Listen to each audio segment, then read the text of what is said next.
chillin', serial killing, pre-core villains on the mic, got you reeling. 5-star rated from the floor to the ceiling. If you catch a 1-star, no time for feelings. Got a demon DJ on the ones and twos, by the name Beelzebub, so don't get confused. So grab a seat by the fire, roast them all over two, and prepare to hear the legend of the Straight Chillin' Crew. What up, nerds, and welcome to another promiscuous episode of Straight Chilling, the weekly horror movie review show where you chill and we kill, slice, dice, and chop up yet another horror movie. My name is Bob. I'll be your host for the evening. This is episode 458, recorded on Sunday, January 14th, 2024. Tonight, we are talking about Poor Things. Before we get into it, let me introduce everyone else on the show. First up, calling in from Washington, D.C., we got your boy, Randeezy. What's up, man? What's going on, children? What's going on, man? It's good to talk to you. Good to see you. Are we ready to talk about this highly erotic film together? It's a real shame I'm not in that room with you guys, because all we need is the extra steam, you know? It reminded me a lot of our relationship, you know, watching this movie. Very I can't horny. wait to dig into that. Extremely and horny. Maybe not speak to you again. It's going to be fun. Oh, absolutely, yes. Next up, calling in from my left, we got your boy, Soju. What's up, man? Oh, what up? It's your boy, Furious Jumping Stains, boys. Could go for a little bit of that these days. The old jump hump. Yes. Oof. Just what the doctor ordered. A lot of motion. The Mormon doctor ordered that. Thanks, Bob. You're always my jumper. You gotta Thanks for always supporting me, Bob. You gotta be thick as thieves to be a guy's jumper. Looking out for my boy. That's a relationship that lasts. Bob, he's been my jumper for years. You know, I'm getting my soak on. My boy starts jumping. Whoa. Lots of soakies, but just one jumper. Always. Last but not least, joining us for the first time on Straight Chilling here, everybody welcome our good friend, writer, director, actor extraordinaire, Franklin Rich. Hello. I wish I had something funny to say. Don't worry, we never do. Hilarious. So good job. I'm so stoked to be here. I've been like fantasizing about coming on the show with you guys. Sexually. Oh. This is the perfect episode. Yeah. Damn. There you go. Awesome. Yeah, well, the pleasure's all ours, man. Thanks so much for sitting in with us. You had a movie come out recently yourself. Do you want to let everybody listening know about it? No. Let's no, Man. I guess it is kind of relevant because there's been a lot of films that came out this past year about like sort of artificial women, and like you had Barbie, right? Yeah, who's like a toy doll character that then is like granted like the chance to be a human being. Obviously Poor Things, which we're going to talk about. So my film is really just sort of like jumping on the bandwagon. It's called The Artifice Girl. It's basically like Mithrigan, but like crossed with 12 Angry Men. And you know, it's like the people who want to see like AI like in kind of a different, more sort of slow, like take your grandma to Cracker Barrel kind of like pace, you know? Yeah. I mean, that sounds interesting to me. It's the I always take my grandma to Cracker Barrel. The antidote to your iRobots out there, you know? Yeah. Yeah, we've all seen your movie. We talked about it on the show briefly, not at length, but yeah, we all like it quite a bit. We saw it when it was doing its festival run last year, and encourage everybody out there to check it out. Well, I appreciate it, and I do want to thank you guys because I did watch. I have watched several of your episodes, and I did watch the one where you guys were going through like your favorite movies, and I don't remember who did, but someone put it on their like top 10 list, and then everybody else was like, "No, you can't do that. It's not a horror film. Take it off now." I cut a lot of heat for that, dumb piece Franklin. of shit. Which I hope you appreciate what I've done for you. I am so grateful, Randy, and I just, like I said, I wanted to say thank you because I know you took a lot of flack for that, and I just heard like everybody else be like, "How dare you, you stupid Randy." I am Up on that cross per usual, huh? Look, man, somebody's got to save our sins. It's got to be me if it's not going to be one of you guys. Well, I'm here to take you down off the cross, Randy, and put you in the tomb. All right, you can rest easy now. Fantastic. Thank you so much. All right, no sweat. Yeah, check out Artifice Girl. Do yourself a favor. we got a little bit of housekeeping to jump into. Let's take care of that real quick here. Here's another reminder. We do have our February poll currently posted on our Patreon website. If you guys support us at the $5 level or above, you get the chance to vote on a movie we're talking about this February. And the theme for February is Mad Romance. The movies you're voting between are From Beyond, Spring, and Byzantium. Whoa. Bob, how are those numbers looking? Well, From Beyond, definitely winning with 71% of the vote. Still a tie between the other two movies with 14% each. It's stomping, though. Whoa, Yeah. 2024 is shaping up to be a horny-ass year already. Word. I'm down with it. It's about time. Right? It is an election year. You know, that gets everyone wacky. Gets everybody rearing to go. You know, there's just so much sexual tension in the air Yes. during an There's election year. That's just tension. It's only sexual if you relieve it that way. I do. Get your votes in before We're hunting for dick. There you go. Before the end of January, we'll see what movie we're talking about in February. In other Patreon news, we're dropping mini casts every other Friday. I've got a new one dropping this Friday the 19th, talking about that new Shudder original joint called Destroy All Neighbors. Nice. Ooh. Check It's a it brand out. new one. Yeah. Starting the year off strong, I hope. You'll have to listen to find out. Listen. Patrons only. Don't speak too soon. Ooh, behind the paywall. Ooh.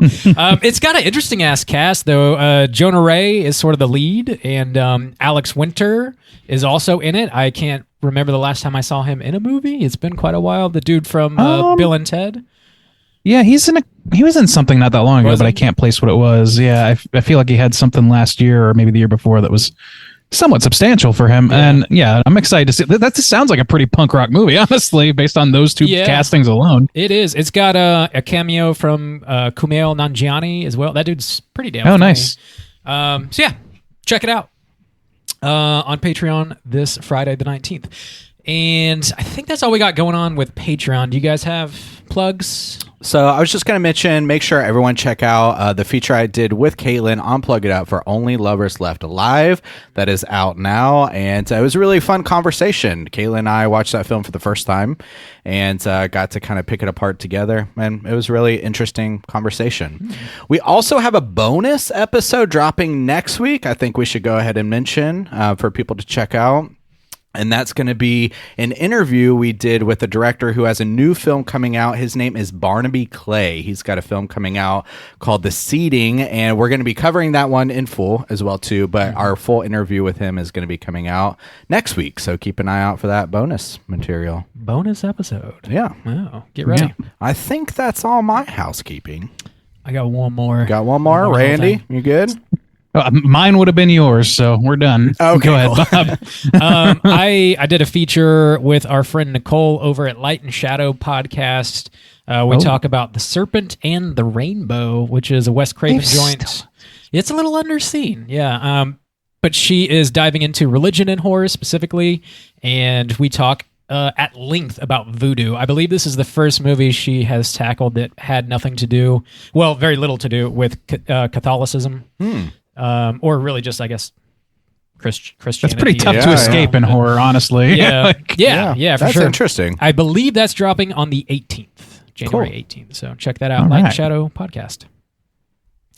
Yeah, I think our house is clean. This house is clean.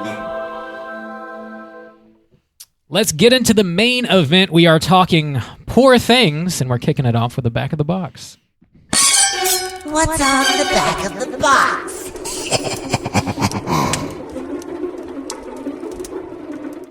Bob, when are you going to order this box and add it to your collection over here? Add it to the stack. Yeah. I don't know, whatever you can. I don't think you can yet. No, not yet. All right. Yeah. Got it on your wish list. I'm wishing. Get a little alert when it pops up. Wishing upon a star. Notify me. Best Buy or I need whoever. these deleted scene yabos over here. There's just not enough. There's just not nudity enough nudity in this film. movie. I need more. I only saw 8 dicks. That's not enough.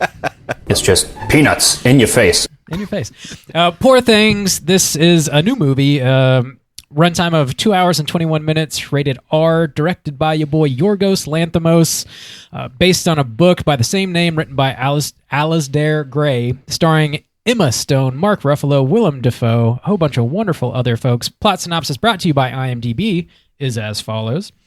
The incredible tale about the fantastical evolution of Bella Baxter, a young woman brought back to life by the brilliant and unorthodox scientist Dr. Godwin Baxter. Gentlemen, would you recommend folks check out Poor Things? Franklin, why don't you kick us off, man? Yes, I thoroughly enjoyed Poor Things. I thought I was actually really kind of, I hadn't read the IMDb synopsis, but they do a good job of like leading it right, just with the incredible story about the fantastical, which it very much is compared to some of Yorgos' previous films, and just compared to a lot of films out there in general. This film is gorgeous. It's got some terrific production design, and it's a lot of fun. It does still have those Yorgos elements that make you kind of wince. They're a little uncomfortable. There's definitely a lot that pushes the envelope, but overall I thoroughly enjoyed it, and it had me laughing a lot. Right on. Juice, what about you? Yeah, I would recommend people check this out. This was a lot of fun. I got to see it with our boy Matt in the theater, and we were cracking our asses up. Like, it was a lot of fun. It is, it's not one to take your grandma. You can take her to Cracker Barrel afterwards. Meet her at Cracker Barrel afterwards. Yeah. It is, highly sexual, and there's some things that have made some people uncomfortable, I guess. But overall, I thought it was a wonderful film, very unique and just different than a lot of stuff that's getting a lot of attention these days in the theater. So, yeah, absolutely. I would recommend people check this out. Randy, would you recommend people check this out? I'm going to step into line with you fellas. I think this is a really fucking gorgeous looking movie. Like, the sets on this thing are incredible, just for starters. And the performances are great. The characters are really interesting. There's some depth for sure. And even if you're not, digging into the depths for that and you're just in for a popcorn movie, there's quite a bit of laughs in this movie.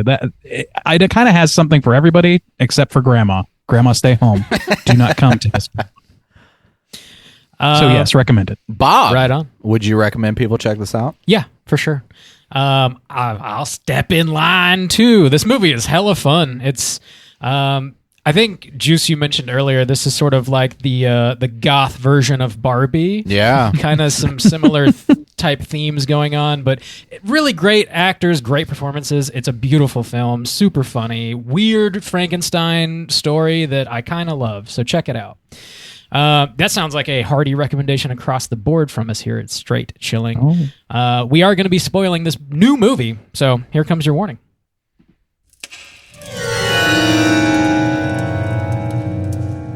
Spoiler warning.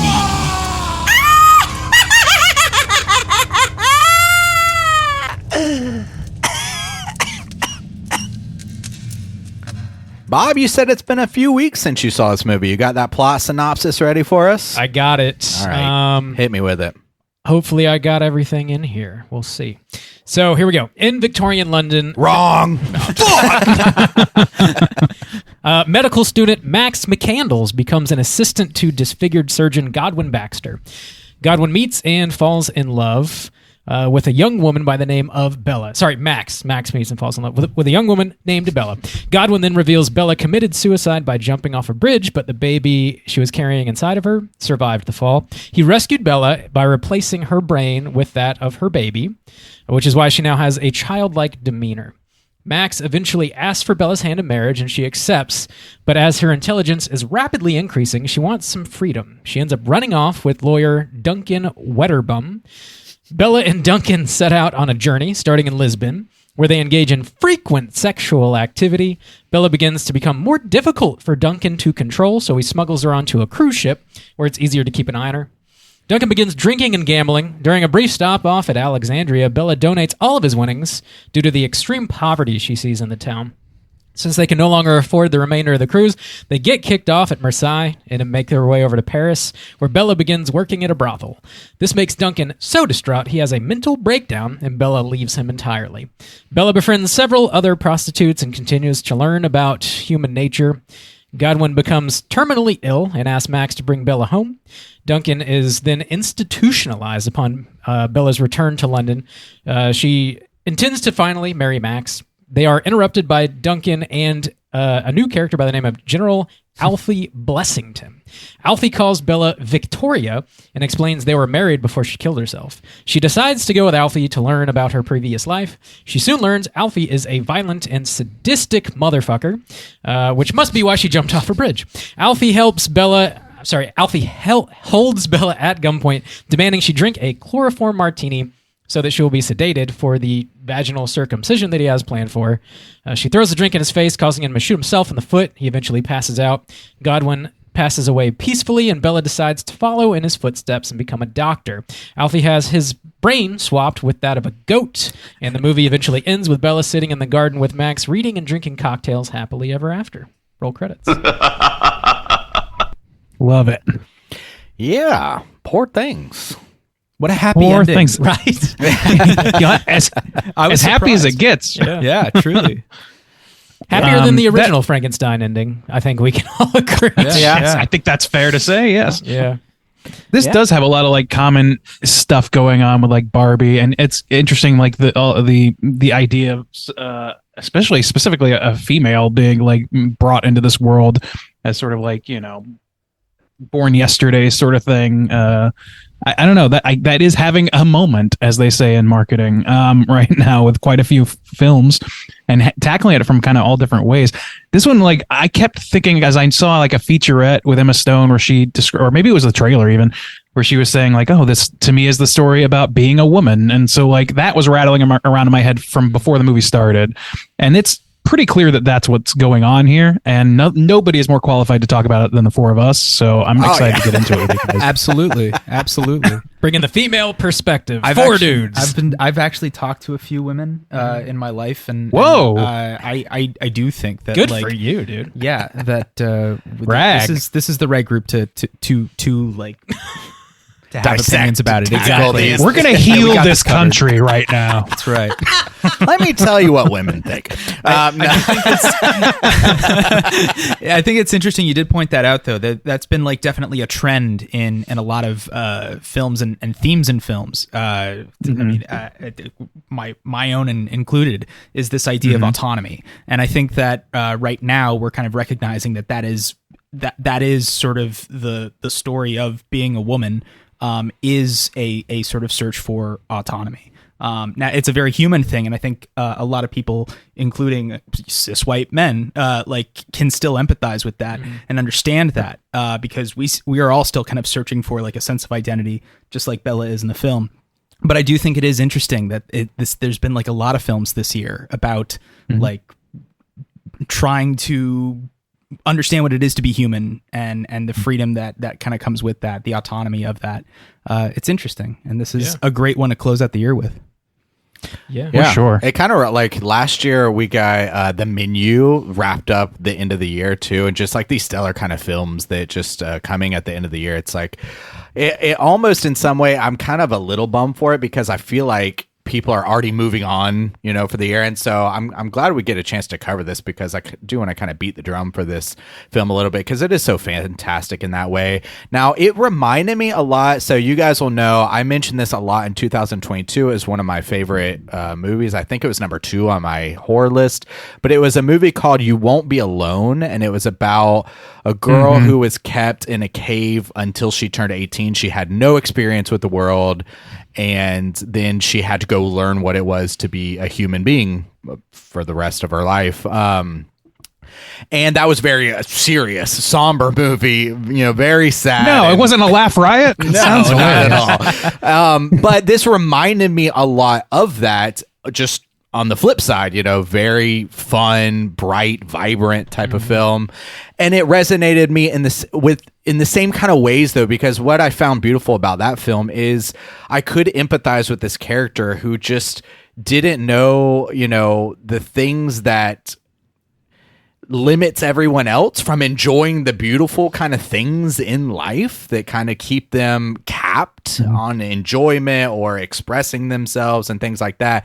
And so it struck me in the same exact way. Even though the tone was very different, it still resonated with me in such a powerful way because you do kind of feel that longing for freedom of just like letting go, of just like cutting ties and just being free and like losing that burden, I think, of life. And so, yeah, it was nice to see that, but in not such a somber tone, but still pack such a punch, I think. Yeah, and what's like good about the setup for this movie is that because of who she is raised by, because she's raised by God, aka Godwin, Willem Dafoe is a really great character, who's disfigured and all these things. She's being raised by this guy who's like all about empirical observation and science, and so she takes that on for herself. And so you kind of get to see, at least through her eyes, through her understanding of the world, her experiences, what an almost objective view of her sequence of events is. So she's like almost like a passive observer in many ways with her own life in many places, but strictly for her own benefit still, because it's about observing what happens if I do X, what happens when, Y happens, how is this person going to react? Is this person he said, like learning all those things as she goes. She's very rarely given to like bouts of like emotional fervor and all that stuff, a couple times, and certainly some like bleak moments for her as a character, but it's always sort of like rounded out by like her, she has this two sort of like operating procedures that she always follows. One is the scientific method sort of thinking anyway, at least scientific thinking and observation. But the other is that she feels she can improve the world based on the observation she's getting. And that is almost like a contra agent in there that's like doing an extra level of heavy lifting for theme in this. I think it's just another really exceptional layer that is accessible to all. To Franklin, your point, I think that is sort of the nugget that's universal, which is, she deals with like philosophy in a very direct way, and she, has I forget the character's name, but the character who's a nihilist that comes on later on and is, or a cynic. I can't remember how they describe him. It's one of those. Yeah, the guy on the boat. Mm-hmm. A guy in the boat, and like he has friendly banter, but it's all very much about like she's sort of like taking these worldviews that are based on observation in and of themselves of how humans act in certain situations, but still she like marches forward with this understanding that that's how things are, not how things could be, I guess, is kind of where I get. So it's kind of an oddly hopeful movie for all of the fucked up things that kind of are interspersed throughout. Yeah, I think something that's pretty interesting about this movie, like you mentioned, Franklin, we're getting a glut of movies about that kind of focus on like the autonomy of women. We're also getting a glut of movies that are just retellings of the Frankenstein story. Absolutely. Yeah. Like I think we had like 3 last year. We're gonna get a couple more this year. It's just like something that's sort of in the zeitgeist simultaneously. And I don't know if I can think of a Frankenstein story I've seen put to film that has had a happy ending other than this. True. Yeah. It never ever seems to happen, which is really interesting. That it doesn't focus on the act of creation as much as a lot of them do as well. It really focuses on like the life of the creature and the growth of the creature, and like the creature learns and like adapts and grows and is like pretty okay. Like at the end, which just is so rare. I don't know. I love it. Yeah, it's Frankenweenie ended happy, but yeah, but it shouldn't have. Do we? Yeah, I agree with that. I actually just recently rewatched Frankenweenie, and I completely agree. I was like, well, that undercuts the whole point of the story. Right? Exactly. The hell? Yeah, I agree. Though it unlike a lot of these Frankenstein stories, which is sort of about like the tragedy of life and the creation versus the creator. In this one, it's a much less cynical kind of take on that in how Bella doesn't resent Godwin, right? She cares about him, and she feels like his sort of purpose she can kind of like take that and appropriate it to be her purpose, which ends up like kind of being quite beautiful. She doesn't feel burdened by it. She's very like motivated by it. And he doesn't like try to control her or try to keep her. He's like, let her go if she wants to go. She'll figure things out. So, and if you apply that to like humanity versus, wherever we came from, I think that that's a very hopeful message. This idea that we can be like positive reflections of the world around us. I don't know. Yeah, you're right. It was a surprisingly hopeful and not cynical fun ending, and yeah, still twisted, but for fun. Sure. It deals with a lot of bleak stuff like along the way, but it ends in a hopeful note. Yeah. Sorry, one thing that occurred to me, speaking of the ending, the one thing that like I thought the whole thing with like the husband, like the way that they concluded that was kind of funny, but like I had this moment before they revealed that I thought they were putting Godwin's brain into him. Matt and sort of like Matt said the same exact thing. So when that whole process was going down, he leaned over and he was like, I think they're going to put Godwin's brain and I was like, yeah. So when they switched to the goat, it was kind of weird, but I guess it kind of undercut some things too. Like, I don't really know if Godwin would want that necessarily, right. But to kind of go off what we were just talking about there, that's kind of like an important theme that I didn't necessarily kind of consider for this film. Is often Frankenstein is this victim that is abused by his creator or rejected, tossed out into the world with no understanding. He has to teach himself to speak and to read and things like that. Doesn't know how to interact with human beings. And so Godwin's not the perfect father, but he's more positive than negative for sure. Yeah. And like what you said, Franklin, like he supports her to go. He's teaching her. And at one point, I think it's interesting because he often refers back to his father, who there's this good like dark and light for that, because Godwin's father seems like a real piece of shit, right? Who is also a scientist like Godwin is, and was only, experimented on his own son to the point where he mutilates him horribly and handicaps him based in like certain thing, eating and stuff.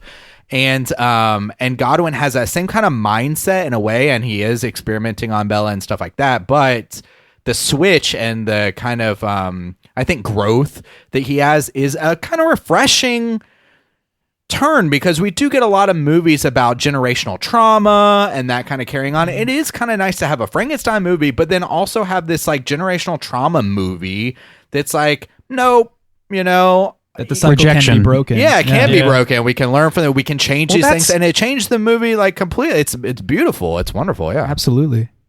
I totally agree, and I think like the thing that struck me about that is we have this Frankenstein's monster in this movie that is a beautiful young woman who can walk easily into the world. And she's also like white and in a white society, all those things. She sort of can exist comfortably just on appearance. He cannot. And that got me thinking that, like, to me, he kind of fills the role of like the surviving original Frankenstein's monster almost. He kind of went through that whole process himself and came out the other side a more thoughtful and considerate person with his own experiments, although still flawed because he is driven by his own not ego, I'm sorry, what's the word? Curiosity. His curiosity about what could happen. He does some pretty ghoulish shit, and he does end up largely regretting a lot of it, but I don't know.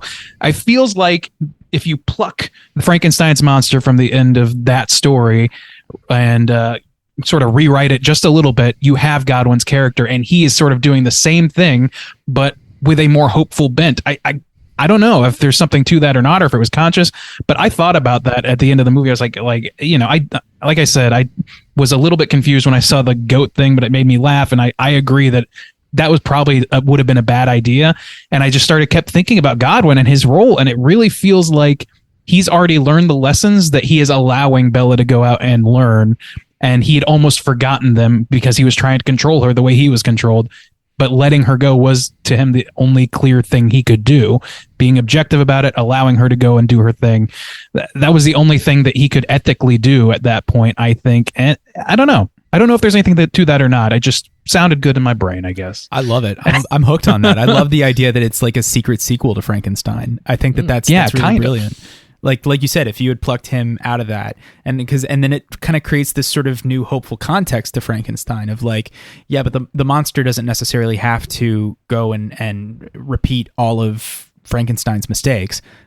He might still carry over a lot of that trauma. He might still have the same kinds of like flaws that maybe his creator did, but he still does things just a little bit differently with a little bit more wisdom because of his experiences through the story of as a mutilated guy. Yeah. And he has to walk around the world like he's treated poorly. We see that, but he rises above that by being skilled and being above it all, and like in his attitudes, and just sort of like rising above it and allowing himself to pursue his passions without concern. And I don't know. The original Frankenstein story is very much marred. Like the opportunity of that monster to go into the world and like make something of himself is extremely inhibited in a way that Bella's is not. And so I think that's kind of a key difference of why their stories go differently, but it tells such a compellingly different story that, it works. And I think that tying them together works really well too. So yeah, absolutely. I love how the film transforms with Bella. We get a couple things. I mean, the look, I think, like the color palette, just everything like kind of transforms with her, and in a very interesting way too. Not only is this like a retelling of like Frankenstein and stuff like that, but it's this like coming of age story where like it's very whimsical and in a kind of like weird twist way, which, well, it's fine. Like I get, like tells a kind of story of like first love or like a first like kind of sexual experience, and it's in Portugal it's a lot more colorful and things like that. By the time she gets to like Paris, we've sucked a lot of the color out. I like that her hair continues to grow and, the way it's braided in and stuff. And I just, it's a very interesting thing. I mean, this director, he does a lot of experimental weird shit anyways. And I applaud him for that because I feel like in this movie, it really just makes it that much more enjoyable to watch. I think probably my favorite section probably was Portugal, just for the scenes and everything like that. But it was just a very interesting way of like creating a film to just like, it looks completely different depending on what section you're in. That was really cool. Yeah, you can take any frame out of context and know exactly what act it came from or what location it's from. They do a good job of making every frame distinct to its setting. Her wardrobe evolves with her brain as well. So like at the beginning of the movie, she's wearing these like big poofy childlike kind of gowns, and then as the movie evolves, they become like more adult, which is kind of a nice touch too. The look of the movie overall, it's starting off in black and white, really kind of even pushes the idea of the movie more into that like classic Universal monsters type Frankenstein story. It like really gets your head in that mindset, or at least it did for me. And then it just like the color just like pops up in this way that like feels very seamless, and I think that's difficult to do, but I don't know, he pulled it off. Yeah, so like I couldn't even tell. I like even moments after they switched to color, I was like, oh shit, wait a minute, it's in color already. Like, when did that happen? I could not even pinpoint when it was. It was very seamless. And like, it was, beautiful in color, but then that Lisbon scene in particular, it suddenly becomes fucking like BioShock Infinite in this motherfucker. It's like this beautiful place that's like very stylized and very like, it's almost got like that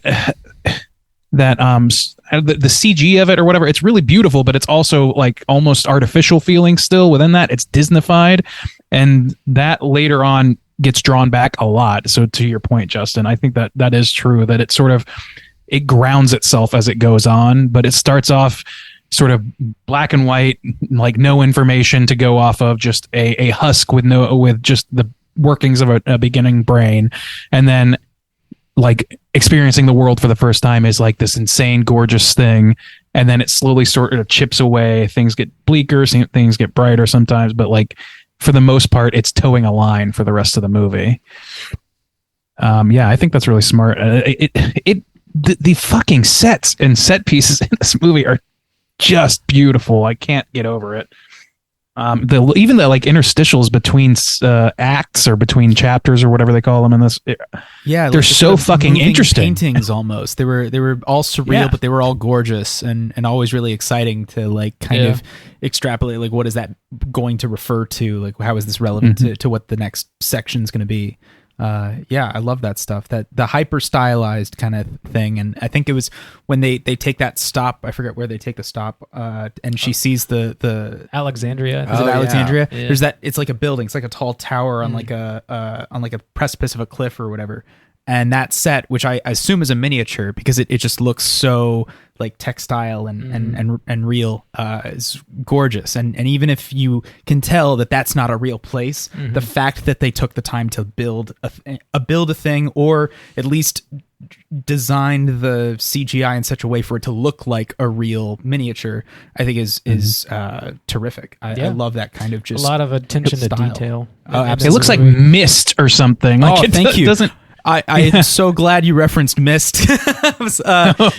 I completely agree. There's something about those games. The Mist games were like some of the first games to utilize applying textures to CGI objects. So you get this like kind of, it's like this faux hyper real kind of thing where it's not real, but it just feels so textured and like you could reach out and touch it. And you're absolutely right. Like all of the models and all of these sort of spaces had that kind of texture to it. It's very unique. It reminded me of that, and then also there were several sequences, and that one in particular that reminded me of, for those in the know, those who know have seen the Twin Peaks season 3. Some of those fucking insane David Lynch like dream sequencey things.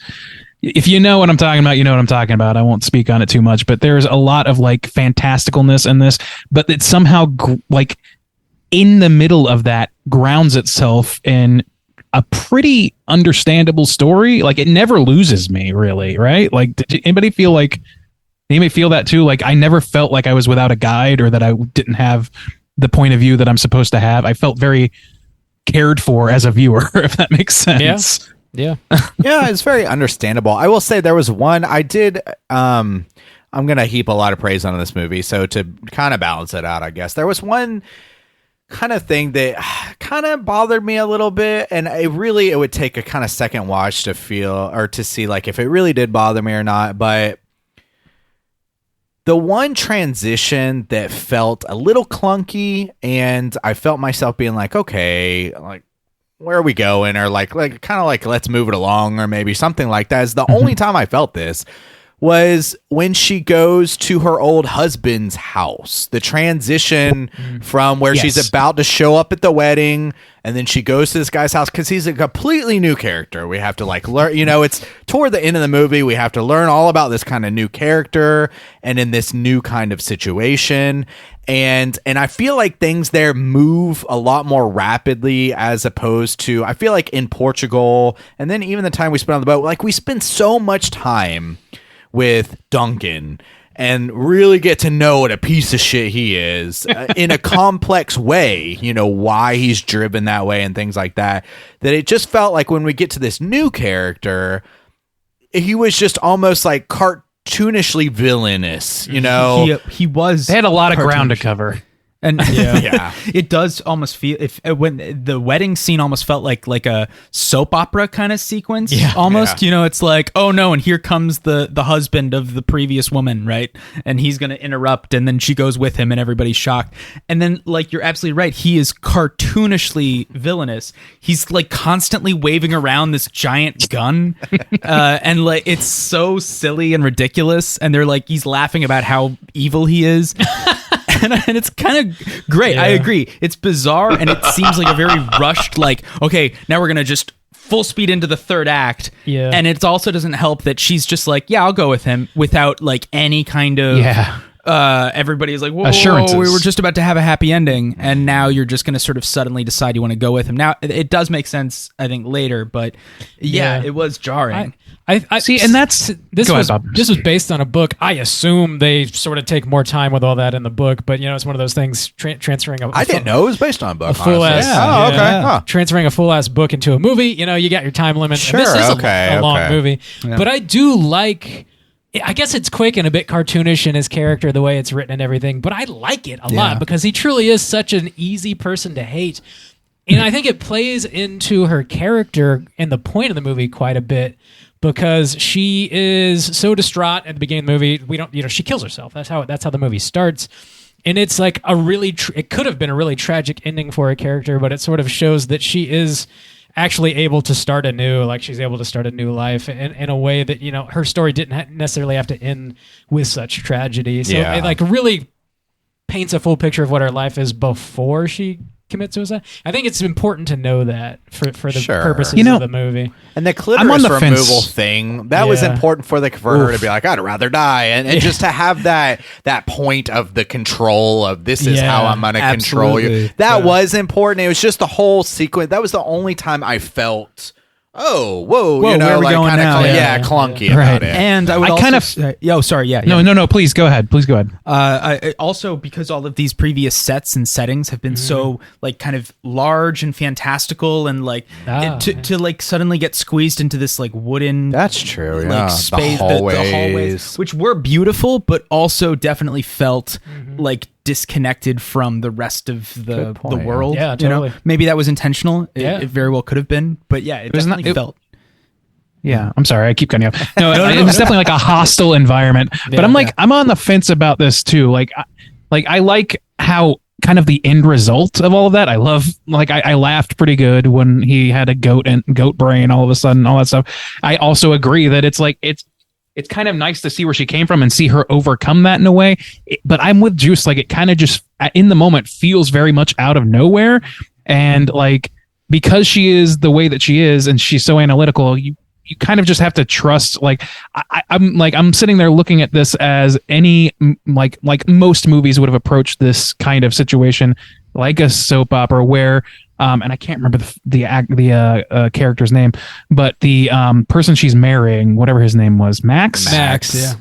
Max, thank you. Okay, so he, like, in any other production, I feel like he would have like gone to fisticuffs or something, but he lets her go again. He has learned not to try and control her at all, and that is what's seen as virtuous in this, is letting people go off and do their own thing, even if it hurts you. And I don't know, there's something kind of beautiful about that. So I love that it happened for that, and as well for her.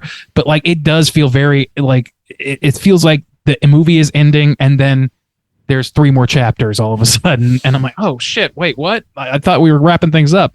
It didn't help that I had to pee. I'm just gonna say that. We need intermissions. Yeah. Yeah, something I think we definitely need to touch on in this movie is the just insane amount of sex that's in it. Oh, And what? Yeah, right. Yeah. Did you miss? I don't remember. Did the sex fly by so quickly? You just don't remember? They handle it in a way that's sort of, it's just like very matter of fact in this movie, in a way that makes it feel, even though there's like so much of it in this movie, it doesn't feel like it's like exploitative in any way. It feels just kind of like, I don't know, it's an important part of humanity. It's just like, we're going to explore it in this movie in a very matter-of-fact way, in like all of the varying facets that you can. And some of them are hella uncomfortable, but like, Yeah, it's part of life, unfortunately, for some folks, you know. But I don't know. I thought they handled it in a way that was like fairly tactful, and I guess tactful. I don't know. Maybe that's not the right word.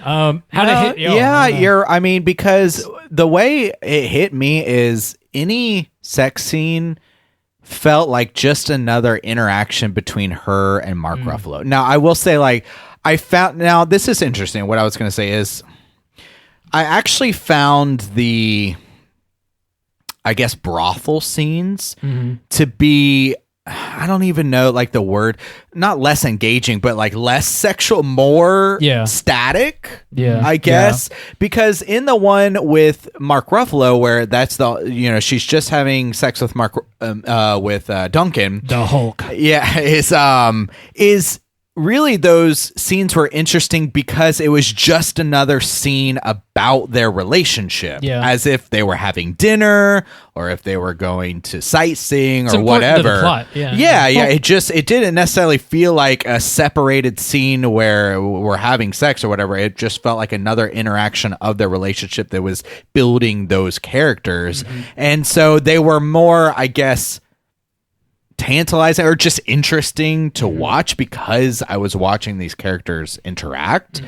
But that's the point, right? The brothel ones are just about, you know, her learning like, more broadly about humanity and the varying so that's facets. so I think they handled it in a way that I don't know if I've ever really seen that, honestly. It's one of those like things that is, again, really, an added benefit coming from how they set this character up, because again, she is all matter of fact. So it's not like we're watching a seductive sex scene. We're watching it almost the way she is watching it from her perspective, which is clinical. It's like she's enjoying herself. But like it's, oh, what's causing this joy or whatever? Like there's some of that going on there, and she's just like, well, I just like doing this, so we're gonna do this. And then when you get to the brothel, it becomes way more about finding out about the other person in the relationship rather than self-discovery, which I think would point to some more like female experience, if I'm not if I may be so bold.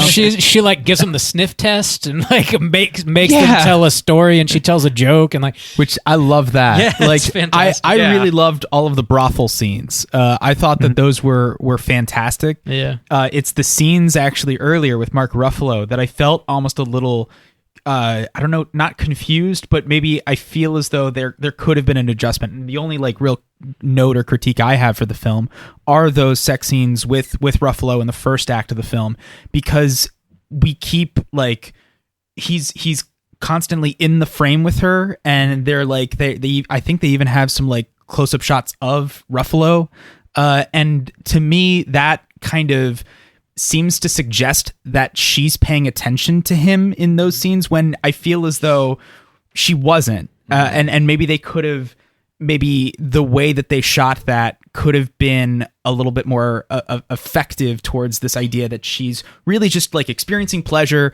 and whatever's causing it, like, cool, whatever. She's not, like you said, she's not in love with him, or it's not like a seduction with him. It's just like, wow, this feels really fucking good.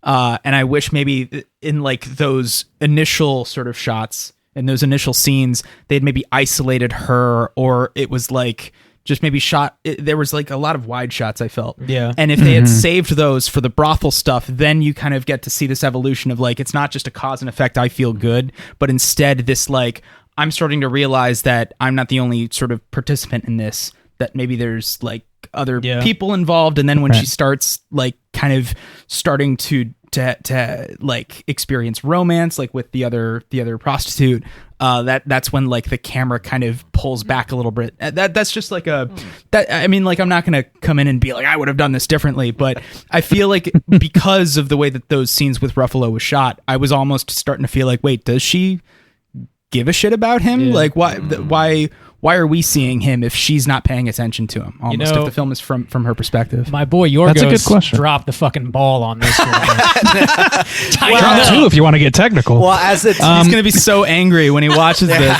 As a tangent to that, but something that I did enjoy about the film, that I don't like the way it's shot. Yeah, I don't really know. But one thing that I did enjoy though, and let me be a little bold, like trying to assume like this kind of female perspective a little bit, but just like what I personally enjoyed about the film was a lot of the times, like the character of Mark Ruffalo, we as an audience, we know what he's about. Oh, this shyster, he's, and even I love at the beginning where he's dropping these fuckboy lines of, oh, I'm just going to be around for 3 months, don't get attached and shit like that. Fucking idiot. But I feel like, that's the kind of thing that is often warned against or shamed of, like, why are you with this person? Or, can't you see how toxic this person is or negative? But the thing about, I like it as a, kind of, I mentioned a coming of age tale, is she kind of knows and she learns more and more as she goes, but she's like, well, I'm in it like for the sex too,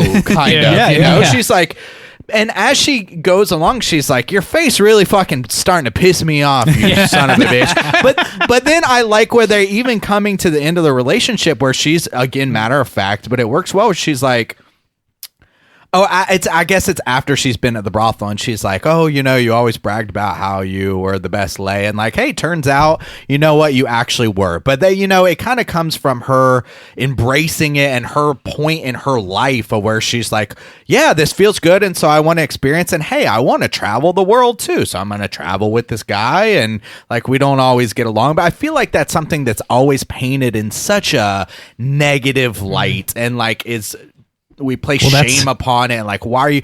But it's kind of refreshing to see it from this point of like view from a woman of like, hey, I'm in it for the sex too, you know, like so the fuck what? That's what I want to do with my time right now. I'm straight up with everybody, and so that was kind of refreshing. I was like, man, that's just a lot of things that you see in this. I'm just like, I just don't see that a lot in films. Very European. Whoa. I really loved that about it too. I was thinking the same thing when you see the way that he like falls down cataclysmically, and it's largely a result of him not like understanding what she's there for, and him getting fixated on that. Like he's a ladies' man. His whole shtick is, he even says, is like, I was just going to dump you off, but like you got in my brain. And the way she did that was by being aloof to him and treating him like the object he treats her like. It gives her a power. I don't know. I really think about like, again, like you got this Frankenstein's monster who is able to walk through the world as a gorgeous woman.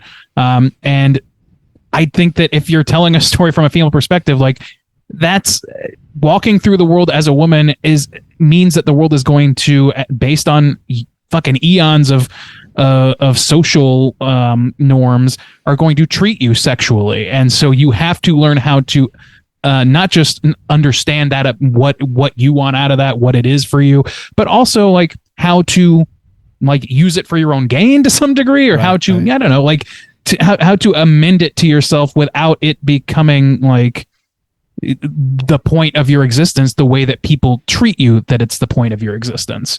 That's what I was kind of getting out of that. And I really loved that they shot that right down. And I love the way that they like just show this cratering of Ruffalo's character. It's fantastic. It's so cathartic. It's so great that, she doesn't have like this moment of like, wait a minute, you're a terrible human being and I actually hate you. Let's break up. Instead, it's just him going crazy because he can't control this person or like you said, understand her. I thought that was fantastic, which I feel like, I don't know if we haven't really talked about Ruffalo. Yeah. Who shines. I mean, Emma Stone, I think, deserves the Oscar for this, but Ruffalo was hilarious, and in a capacity that I just did not expect from him, because he is usually so good at playing a very kind of something very close to how his mannerisms already are. And he's a brilliant actor. He's one of my favorite actors of all time. And when you see films like Spotlight and whatnot, and you can see like he has range, but I didn't know he had this kind of range and this kind of just comedic impact in every shot that he's in. He's hilarious. Surprisingly so. He has like gestures that he makes. There's like a bit in the when he's like insane in the cell, and he does like a finger point at Max, and I couldn't stop laughing just because of this one little motion he does. Dude, it was amazing. There was another moment I was in a pretty packed theater, and the moment where she wakes up in the trunk that he makes her get into on this ship, and she locks herself into the bathroom after he's like his immediate thing is like, oh, we're on a boat now, let's have sex. And it's like, fucking like, fuck this guy, everybody hates this guy. And then she locks herself in the room, and he just lies on the bed and pouts the most hilarious pout I've ever fucking seen. It is so funny, and everyone in the theater thought so too. It was a big laugh for our theater. Yeah, me and Matt were. We didn't. There was almost. We went at like noon. There was almost nobody in our theater. There was a handful of people, but we were cracking up. Other people were laughing. And one scene I want to highlight too is, man, I was just thinking in my fucking brain. I was like, fucking move over Wednesday, because that dance scene. The dance was wonderful, and I love the character of Duncan is he's a shitty character, but he's also fun to watch because he's pondering about it, of like, how are you getting in my fucking brain, and like, why is this upsetting me? And this crazy music comes on, and she's just like, fucking, I'm gonna go for it, and does this crazy dance, and he just jumps in there too, and then together he matches her energy. It's so fun. It's so fucking hilarious. And the fact that it was so janky, like this music, this choppy music, I love that scene. It was an amazing scene. And yeah, Mark Ruffalo, he killed it. He killed it. Absolutely. He really I don't know that there was a bad performance in this movie, or even like a middling one. Everybody did not only service their role, but serviced it really fucking well. Even down to the bit characters. Some of those bit characters or not bit characters, that's not right, but like some of the supporting cast, like with such little time, like that mustache twirling villain, man, it doesn't take but like 1 fucking minute for you to realize, oh, this is the biggest piece of shit in the movie. Yeah. Somehow, yeah. That Willem Dafoe bit with he like burps those huge bubbles. Oh my God, got the bubbles. me so fucking good. Cracks when they me did up. it kind of like halfway off camera and you just have the audio, it's so funny. I love it. The bubbles were good. I also, speaking of supporting cast, I loved the woman who ran the brothel.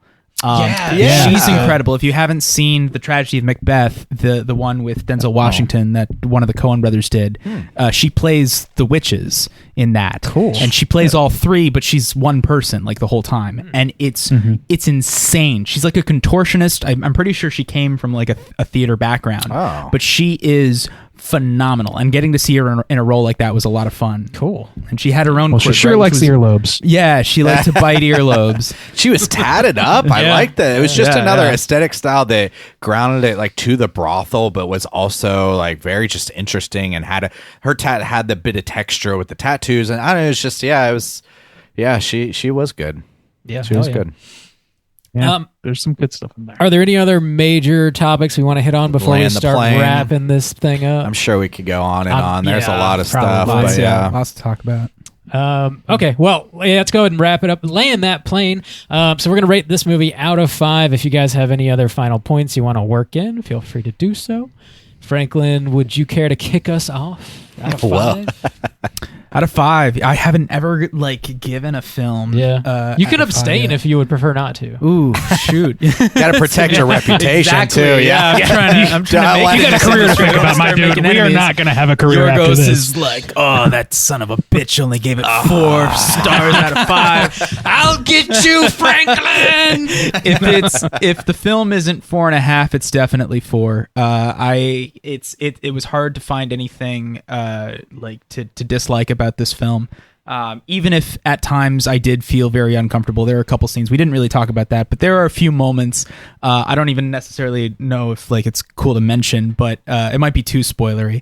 But there were a few moments where I was like, "Whoa! I sure hope he didn't do that in real life." But that involved like children. But otherwise, thoroughly enjoyed this film. Phenomenal performances all around. Incredible production design, sets, and direction. Can't wait to see what Yorgos does next. Yeah. We'll say 4 to 4.5. You can go 4.25. 4.25. 4.25. Let's split the difference. All right. I hope that's good enough for Yorgos, man. He's out there listening. Steaming. I just made the listens list every week. He's a Patreon subscriber. Only at the $1 Not anymore. Not anymore. No, Fuck these guys. we need that dollar. Randeezy, how you feel out of 5? Yeah, I mean, I feel largely the same. I don't know that like I am curious, and it is kind of unfortunate that we are all dudes here, because I would love to actually hear somebody with lived experience as a woman talk Caitlin about will how they be covering it eventually. That's what I thought. Yes. Okay. I was going to ask. So, like, keep an ear out for our friend Caitlin on the Plug It Up podcast, who may, it sounds like, do an episode or do some discussion on this.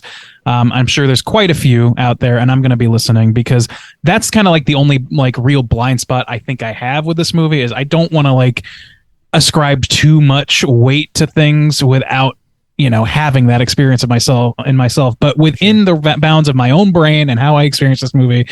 Like, this conversation has certainly solidified for me how much I did enjoy it. I enjoyed it a lot. I was sitting by myself though, and sometimes the thoughts kind of like bounce around your head afterwards, and you wonder like, wow, that was pretty good. Was it great? I don't know. But like, just talking through all of the pros, and just so few cons.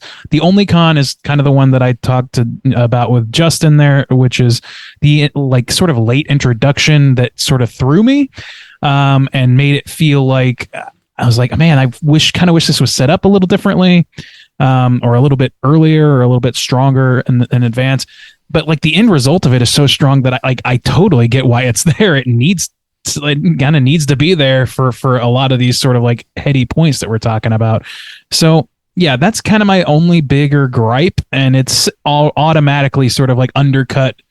And that complaint is automatically a little bit undercut itself. So it's hard for me not to give this a 4.5. I'm just going to go for it. Give it a 4.5. I'm pretty stingy with my 5s as well, and I want to give this a few years before I, say that it's an all-time classic that's up there with the best movies I've ever seen. So 4.5 for me. Right on. 4.5 from Randeezy. Juice. What about you? Yeah, I liked a lot about this film. I just, I liked the development over time, changing with the characters. I liked that each style felt natural and just put me in a different place with this character, but also felt like a cohesive film. I just love the characters. Mark Ruffalo is cracking me up. Even Emma Stone did a fantastic job. Just her speech development over time was really fantastic. And just how some of these characters are, I don't know. It's just refreshing to see that even when it was negative and toxic, that there was some things that were kind of positive that I've just never seen in that like films do, at least not often, and altogether it was like really refreshing. I love that fucking dancing. That has just lived in my fucking brain since I saw this movie. All of the scenes in Portugal were just really fun and fantastical and whimsical. The brothel scenes were really thought provoking and like really just kind of started making me like think a lot more and stuff. It was a good experience. Really, just again, my biggest critique is that the choppiness of it. I think because the rest of the film is constructed so well, it just stood out even more, and so for that, and giving it a little time to kind of like reflect on some things. It could be some recency bias as well, just having such a good experience in the theater and everything like that, and being like pretty surprised by it. Didn't know much about it going in. I'm going to give it a 4.5 as well. Yeah. Bob. Right on. Out of 5. Step into line, Bob. I'll murder you on Twitter if you don't. Oh, shit. Yorgos, holy shit. Bob, murder is legal on Twitter again. Yeah. What are you going to give Poor Things? Yeah, I really enjoyed this movie. It felt kind of refreshing in a way that it was like so incredibly sexual, but it seemed to, for the most part, sort of avoid that like real heavy male gaze in a way that I think a lot of people probably wouldn't have been able to do. So it kind of, I don't know, it felt fresh in that way to me. The cinematography and the way the movie is constructed is just beautiful. These performances are fantastic from some really gifted actors. And they're giving performances that you haven't really seen them do before. So it's sort of refreshing in that way as well. You're like, wow, I didn't really expect this to come from like Emma Stone and Mark Ruffalo necessarily, but I think they really hit it out of the park. I totally expect this from Willem fucking Dafoe, and he did knock it out of the park. Big Dick Dafoe does it again. Yeah, with all the dicks in this movie, that's minus a half a point right there, because we didn't see that Dafoe dick. We saw like 8 to 10 other dicks. I think the soundtrack is really wild and interesting in this movie. It's got these like otherworldly kind of sounds that really match these wild sets that they build. It just feels very fantastical and like, I don't know, energetic. The music is super cool. It's a hella dark movie, and at the same time, it's super fucking hilarious. So it does this really interesting balance of tone, and I think it strikes both really quite well. I mean, it starts off with a pregnant woman committing suicide. Like, it doesn't get much bleaker than that, but you're still like laughing your ass off throughout several parts of this movie. So it might feel a bit rushed in the end, but overall, it doesn't bother me too much. This is one that I really would like to rewatch somewhat soon, because I'm sure that I missed some stuff in it. So yeah, I'm gonna follow suit with a 4.5 on this. I quite enjoyed it, and that's gonna put our aggregate at a 4.4. And gotcha! Franklin, do you want to provide your phone number, email address for Yorgos to get in contact with you? Yes. Come at me, Yorgos. We'll put it in the show notes below. Yes. By the way, I loved The Favorite. I thought his favorite was honestly no favorite? pun intended. Yeah. No, I really did. And like I'm really excited for Yorgos as a filmmaker, as someone who loved Dogtooth. Admittedly didn't like The Lobster, and also admittedly didn't see the what's the other Killing one? of the Sacred Dare. I really Sacred like Dare. that movie. I've heard great things, and I do need to watch it. But I thought The Favorite was phenomenal, and Poor Things as well. So I'm really excited to see what he does next. I hope he does more happy endings too. Like that was a pleasant surprise, because normally his films usually end pretty dark. Yeah. No, but truly, I'm really excited to see what he does next. Heck yeah. Right on. Yeah, our aggregate's a 4.4. Let's go ahead and jump into our Rotten Tomatoes segment, see what the critics and users have to say.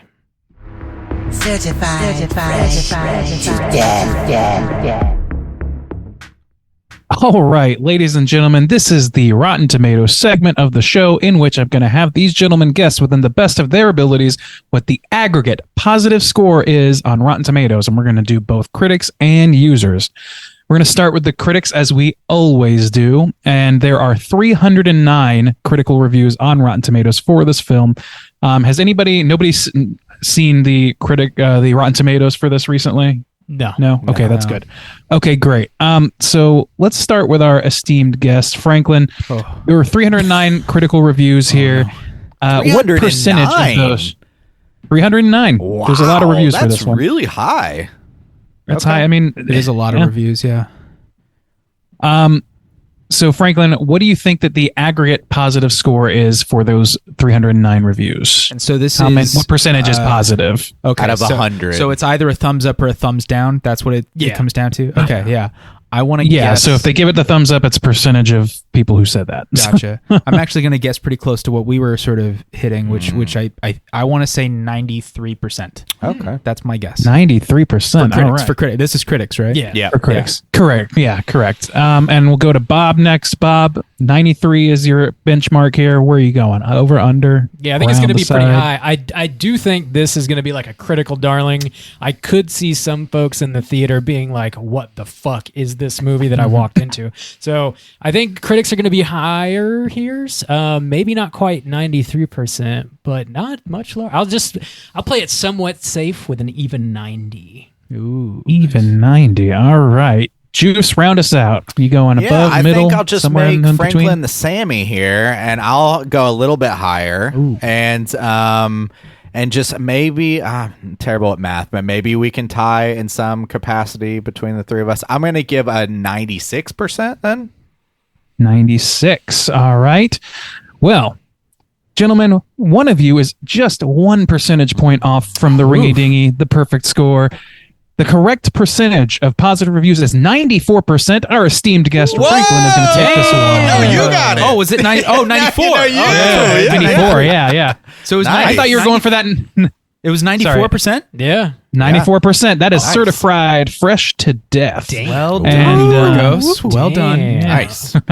Not bad at all. And maybe there is some Oscar talks to be had real soon. All right, let's move over to our critics. I said. I was like, good guess. Oh, wait. Juice, I thought you were going to go 95. I was like, oh, it's going to be a split. It's going to be a split. Shit, yeah. You got bold on me. Actually, I had to go before my we move favorite on, I'm going sexual position, 96. You know, butt to back of head. We know you love it. that's what I like. Fart on my head. Yes. I'm actually going to read the critics' consensus before we move on because we have both today. The critics' consensus reads as follows: wildly imaginative and exhilaratingly over the top, Poor Things is a bizarre, brilliant tour de force for director Yorgos Lanthimos and star Emma Stone. I think that's all reasonably fair. Yeah, Yes, it was coming up absolutely. on the Slack a lot too. I think Nate one day was like, I'm gonna watch the wrestling movie Iron Claw or Poor Things. He went to go see Poor Things.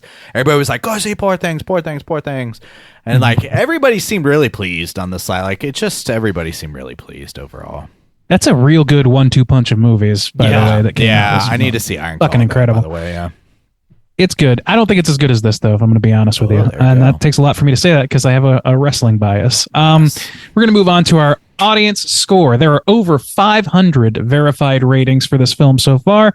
We're going to go in the reverse order now and start with Juice. What do you think that those audiences are going to give this film?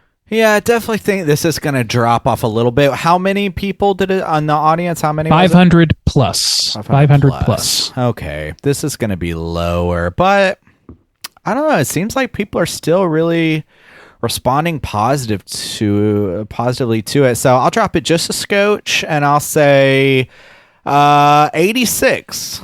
Take the boys 86. Project 86, please. The Project. Yes. All right. Bob, how about you? Where are you coming in on this one? I will go 86. I'll take 90 again. 90. Stand firm. Let's get crazy. Wow. That is insane, Bob. Yeah. All right, Franklin, why don't you round us out? Where are you going with this one? I am going to go a little bit lower just because I think there were a lot of men that walked into the theater that were really disappointed that Willem Dafoe didn't show his dick. So Like Bob. You want to see my ding dong? Oh, well done. That was on point. It's an artist with those bumps. Yeah, there's some smooth bumps there. I'm gonna go ahead and go with 80. I'm gonna do 80. solid All right. 80. Well, boys, again, we have 1 point from Glory here. Damn. And honestly, I think the Glory is going to be pretty high already because this is 81%. Franklin's going to sweep. Almost 2 ring-a-dings. Whoa. Beginner's God, I'm luck. fucking dead eye over here. Jesus I'm Christ. never coming back on the podcast after this. Retire with that high score. Exactly. Quit while I I'm guess it ahead. makes sense. If you make films, you're probably paying pretty close attention to Rotten Tomato scores. Funny enough, I'm really not. I wasn't like I don't have a letterbox still, and I hadn't really paid much attention to Rotten Tomatoes until our film came out, and then it was just like I guess I just have to just check it every day. But Go up. but I don't pay attention to and I haven't looked at ours in almost a year now, or I guess like months. But so I don't know what to compare it to, which is probably like bad. I should. Well, let's do that one next. No. Oh God! Oh, God. Franklin, what do you think your movie It's dropped is? down to 20. Oh no! no. No, so I don't really know like what is sort of the standard. I feel like I do know that the critic scores are usually a lot higher than the audience scores because the audience scores consist of all of like the Snyder cut people and all that. And Yeah. It depends. yes. Yeah, you'd be surprised. Sometimes That's a it whole goes guy. other ways. Yeah. The Snyder Yeah. Cut guy. Yeah. It depends. Honestly, which, we by the have way- not broken the code. For all the Snyder cut people out there, I love you guys. That was. I'm one of you. I love Watchmen so much, man. So please don't hate me. And Be sure to look up Artifice Girl on Rotten Tomatoes and give it a positive review. As long as you don't piss off the Swifties, we're okay. No, Right. Yeah. They Don't wanna- listen The to our Swifties, show. the K-poppers, those are the folks yeah, that yeah. you got to watch out for, I'm told. death threats are coming right now. Yep. So quickly, the audience says for this, the summary from the audience is, Poor Things is a weird, wild, good time, and Emma Stone is fantastic in it. Just be prepared for adult themes that may unsettle or offend some viewers. I think that's fair. Grandma can stay at Cracker Barrel. We've discussed this. How many people and- do you think like that did go to see Poor Things? Do you think there was anybody like that? Some wonderful like wholesome Christian moms that like went in thinking that they were gonna go watch like another, you know, like they saw, what was it, the movie The Help? With Emma Stone, and they Green Book fans. Stone. Green Book fan 69 on Instant Messenger. 69. Yeah. Well, she has a wild side. Yeah. So we're gonna round this out real quick. Hot. It says Grandma. We're gonna- watching Poor Things.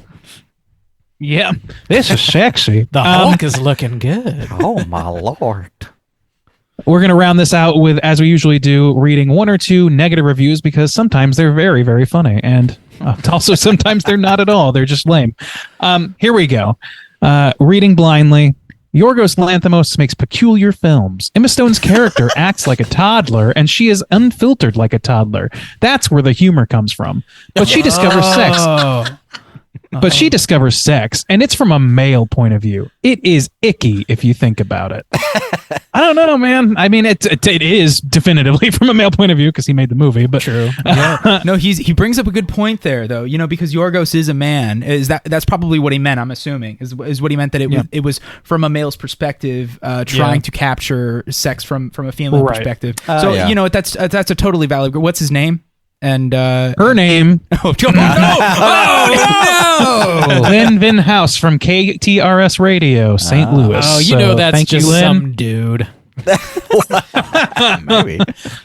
That's one of the more coherent negative reviews we've read on here. I'm gonna try and I didn't pre-read these, so if they're lame, then I'm sorry. But here we go. The verdict is sad but unavoidable. Poor Things is a 141-minute mistake. Damn! Oh no! Jeez. Mistake. Jesus. So fucking up its own ass. I love it. Is that it? Oh, that was it. That's all it said. That's all. Oh yeah, they just do blurbs on here, so I don't dig any deeper because why would I? Yeah. So there we go. That's our Rotten Tomatoes segment, Bob. I don't know if there's any trivia for such a new movie. What do you got? Quite a bit, actually. Yeah, nice. Let's get into it. Oh, shit. All right, let's go for it. It's totally time for trivia. All right, y'all. I found quite a lot of trivia. Let's get into it. So development on this movie began as early as 2009 when Lanthimos went to Scotland to discuss with the author of Poor Things, Alasdair Gray, about the acquisition to the rights to his novel. He, quote, said about Alasdair, he was a very lovely man. Unfortunately, he died just a couple years before we actually made the film. The novel by the same name came out in the year 1992. So the author did not get a chance to watch the movie, which is unfortunate. It's too bad. Just like God at the end of the film, right? Yeah. Does he die at the end of the movie? He does. Yeah. Okay, good. Yeah. I was going to say that. And everyone was like, he's survived. No, he's dead. Okay, yeah. God is dead. He's in the sequel. God is dead. Holy God shit. is back. God returns. Damn. People are waiting on that one. Well, a lot of coming out anticipation 2024. The resurrection of Christ or whatever. God wins. It's happening. All the signs are there. Mark Ruffalo had a lot of doubts about his performance during the shoot. He often half-joked that his buddy Oscar Isaac, who was filming on a nearby soundstage, was going to be called over to replace him. Aww. One day, Willem Dafoe pranked Ruffalo by taking him to a room where Isaac, who was in on the joke, was hanging out waiting, and Isaac and Dafoe informed Ruffalo he was indeed fired and going to be replaced by Isaac. Oh, no. Because that comes from not again. from a real place of self-doubt or whatever. Oh, I'm glad that Ruffalo seems like a real dude. He does. Yeah, he really does. Yeah. I want to hang he feels out like a with real just guy. Yeah. Let's hang out with that guy. Let's get him on the cast. Stone. Let's call him up. Mark. Yeah. I'll get on the phone. Mark. Hey, Marky. my boy. Straight chilling boys, You don't have to say anything anymore. Then he's right? like, "Oh, the straight chilling boys. Yorgos hates you." What's with this 4 1/4 bullshit? I wish I could that's come on the us. show, but you're blackballed over here. I could be killed for talking to you. Damn. Let's move on.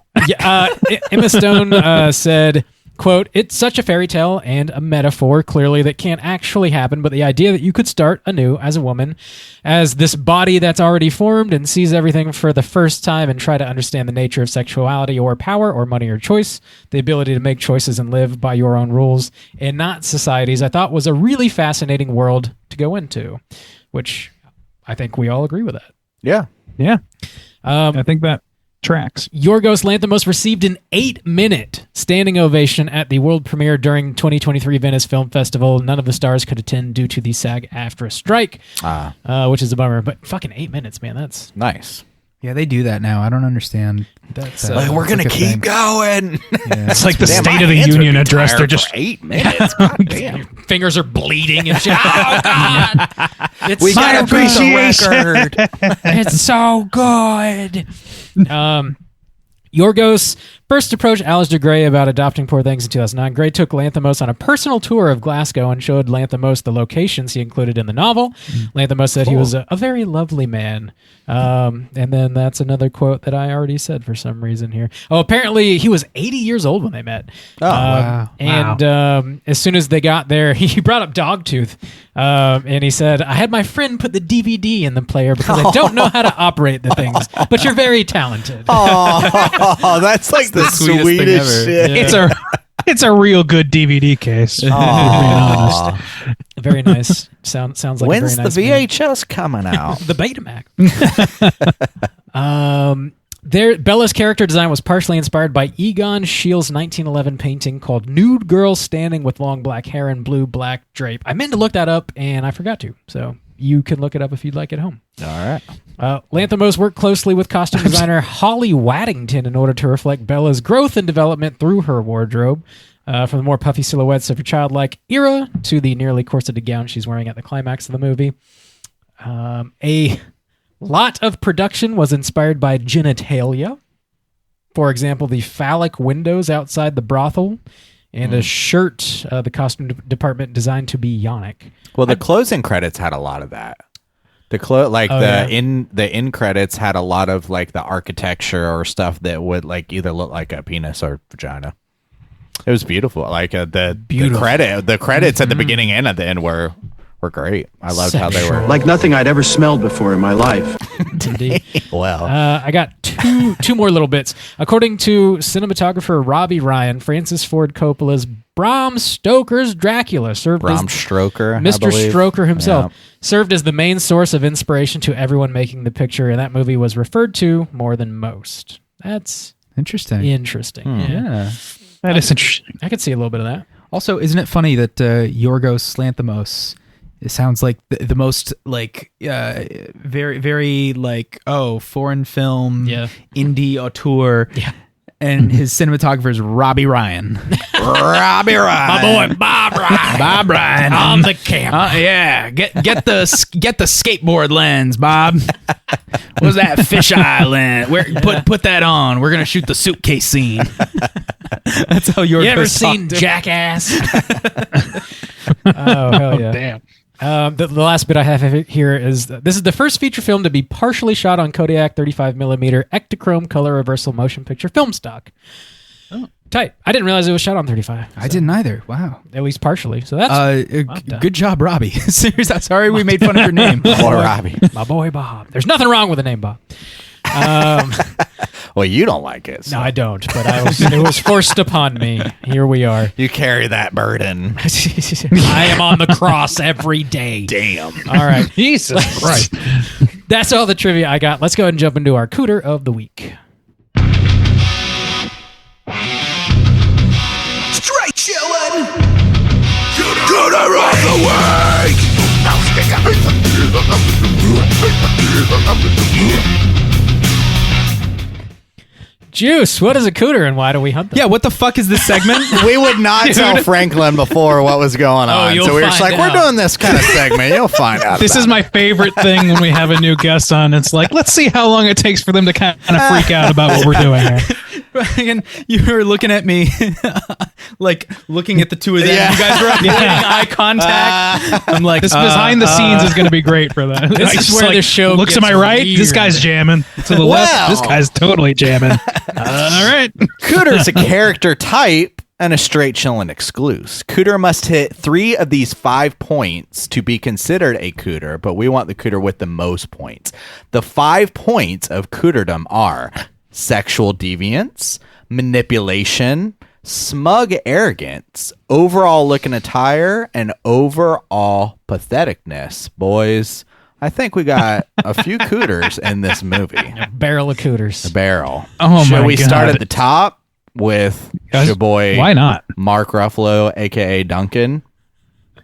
Yes. Overall patheticness hits hard with the. He has a mental breakdown when she breaks up with him. He ends, a spectacular mental breakdown. Yes, it was fantastic to watch. Shouting at the window and all, like it was, and I loved like their sort of references to like a lot of those kind of classic sort of tropes of characters doing that. But Ruffalo still has this amazing spin on it where he adds this just sort of like human patheticness. It's so brilliant to watch, because he has these moments where he's still kind of like coming in and out of his old self, where and that's maybe the smug arrogance comes in. He's certainly very smug. I was looking for the quote. They don't have a lot of quotes right now for Mark Ruffalo online right now, but there was this one moment after they had sex and he's laying in bed and he's just like talking about what a good lover he is or something like that. He says something hilarious. And so yes, very I'm an executive by day and a wild man by night. That's what he says. Yeah, that's what he says. Nailed it. Smug arrogance. Also, too, that moment too when he's acting like a fuckboy and he's like, "Oh, I'm just gonna leave you in a few months anyways. I'll just get tired of you." It's like, God damn, dude. Yeah, just up his own ass. Manipulation. Check. Oh yeah, so much. He puts her in a box. He kidnaps her. Yeah. Puts her in a box. That's exactly right. Not even like, let me blindfold you and walk you to somewhere. He puts her in a box. And she's not like cognizant that that's a dangerous or untoward thing to do. All right, manipulative. And that's just the tip of the iceberg. His whole game is manipulation. Yeah. He manipulates her into leaving with him, like everything. Like it's all about his money and his access to stuff and his interest in doing the one thing that she is not the one thing, but one of the things that she's very curious about, which is sex. So it's like he just kind of manipulates top to bottom, even down to the end. His very last act as a character is bringing in her ex-husband to the fucking sadist to take revenge on her for him. Out of spite. He gets nothing out of it, just for spite at that point. Yeah. But I do also want to mention he has this. I mean, he's got a lot of great quotes in it. One that I loved standing out. I couldn't remember exactly what it is, so I had to look it up. I will supplement for the C word. He uses the C word very creatively, and I will supplement it for the word crunch. But he says he calls a character "you crunchy crunch face dipshit," which is so fun and creative. Dude, I loved that. Loved that line. Well, that leads to the patheticness too. Watching him get so insecure when she's like hanging out with somebody else or reading a book. Yeah, just on the when they're in the place he kidnapped her to, and then she's like, "Oh, I've got some friends" or whatever. He's just.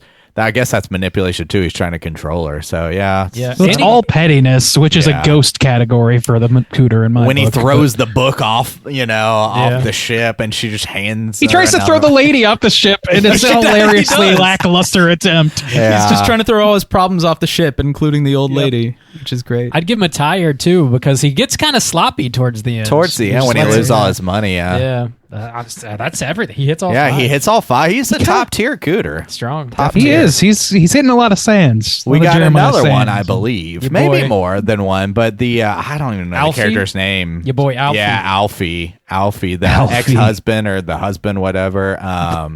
So the guy manipulation. Whose staff wants to overthrow. Yeah, he just intimidates everyone with a gun. The gun that he just constantly has in his hand and uses waves around. Why wouldn't they kill him in his sleep? I mean, come on. I don't know, man. But the sexual deviancy is the. I'm sorry. Go ahead. Oh yeah, go ahead. You go ahead with the sexual deviancy. Well, just for the sexual deviance, I mean the genital mutilation certainly qualifies on a pretty high level. Up. A pretty fucking awful high level on that.